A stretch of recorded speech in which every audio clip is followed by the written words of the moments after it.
শহর দীঘায় প্রথম রথযাত্রার উদ্বোধন করবেন মুখ্যমন্ত্রী মমতা বন্দ্যোপাধ্যায়।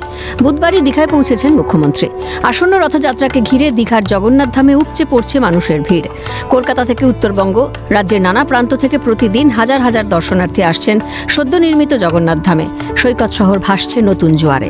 এই পরিস্থিতিতে হোটেল ব্যবসায়ীদের রমরমা। বেশ কিছু হোটেল কর্তৃপক্ষ জানাচ্ছেন, জগন্নাথ মন্দির তৈরি হওয়ার আগে ব্যবসা মোটামুটি চলত, কিন্তু জগন্নাথ ধাম উদ্বোধনের পর ব্যবসার পরিস্থিতি ভালো হয়েছে। পর্যটকদের সংখ্যা বেড়েছে, অনলাইন অফলাইনে বুকিং ভালো হচ্ছে। তবে দু একজন হোটেল কর্তৃপক্ষ জানালেন, তুলনামূলকভাবে রথযাত্রায় যে ধরনের বুকিংয়ের চিন্তাভাবনা ছিল তেমনটা হয়নি। এমনি স্বাভাবিক যেভাবে হোটেল বুকিং তার তুলনায় কি একটু বেড়েছে? হ্যাঁ, তার তুলনায় অবশ্যই একটু বেড়েছে। ঠিক আছে, মন্দির হওয়ার পর অনেকটাই বেড়ে গেছে। কেমন বাড়ছে? অনেকটাই বেড়েছে, আগের চেয়ে অনেকটাই বেড়েছে এবং পর্যটকের আনাগোনাও বেড়েছে। অনলাইনেও হচ্ছে, অনলাইনে আগের চেয়ে অনলাইনে বুকিংও বেড়েছে, স্পটেও আগের চেয়ে বুকিং বেড়েছে।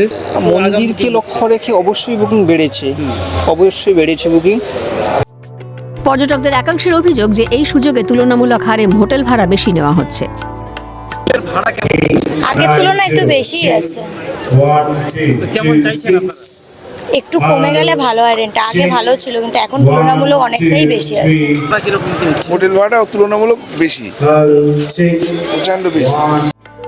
বিষয়টি প্রশাসনের নজরে আসতেই সমস্ত হোটেল অ্যাসোসিয়েশন এবং হোটেল মালিকদের প্রশাসনিক স্তরে জানিয়ে দেওয়া হয়েছে, নির্দিষ্ট নিয়মের বাইরে পর্যটকদের কাছ থেকে বেশি ভাড়া নিলে আইনানুগ ব্যবস্থা নেওয়া হবে।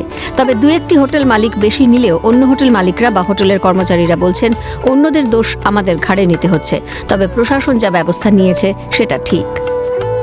এটা অবশ্যই একটু রেটটা বেড়ে গেছে। ঠিক আছে, এটা স্বাভাবিক, আমরা দেখছি যতটা এবার কমানোর আমরা কমিয়ে দেবো। যেটা প্রশাসন থেকে বলেছে আমরা কমিয়ে অবশ্যই করে দেবো, এটা করে দেবো। আজকে তো মাইকিং করে দিয়েছে। না, অবশ্যই প্রশাসন যেটা বলেছে আমরা মেনে চলবো। ঠিক আছে, আমরা নির্দিষ্ট ট্যারিফেই নিয়ে নেবো। ঠিক আছে, প্রশাসন যেভাবে বলেছে সেভাবে করবো আমরা। আমাদের মালিকবাবুর যেটা বক্তব্য, বাজার উঠেছে ঠিক আছে, 500 টাকা বেশি নেবে, তাই বলে একবার নয়, মানুষের একবারে ঘাড় মোটকে একবারে ব্যবসা নয়। আমরা এ মতো ব্যবসা করিনি। কে কী করছে, হয়তো একজনের জন্য সবারই বদনাম হয়েছে। না, এটা আমি অস্বীকার করব না। কিছু কিছু হোটেলের ক্ষেত্রে এগুলো হয়েছে, যেটা আমরাও খবর পেয়েছি। তবে আমরা আমাদের হোটেলের রেটগুলো টেরিফ ভিত্তিক নিয়ে থাকি, ওর বাইরে যাই না। যেটা টেরিফ আছে একদম একদম একদম, হ্যাঁ। তো সেক্ষেত্রে আমি দেখলাম আজকেও অ্যানাউন্সমেন্ট হচ্ছিল এই ব্যাপারে। সব মিলিয়ে জমজমাট দীঘা। এখন শুধু অপেক্ষা রথের রশিতে টানের সেই মাহেন্দ্রক্ষণের। বিনোদ মণ্ডলের রিপোর্ট, ক্যালকাটা নিউজ।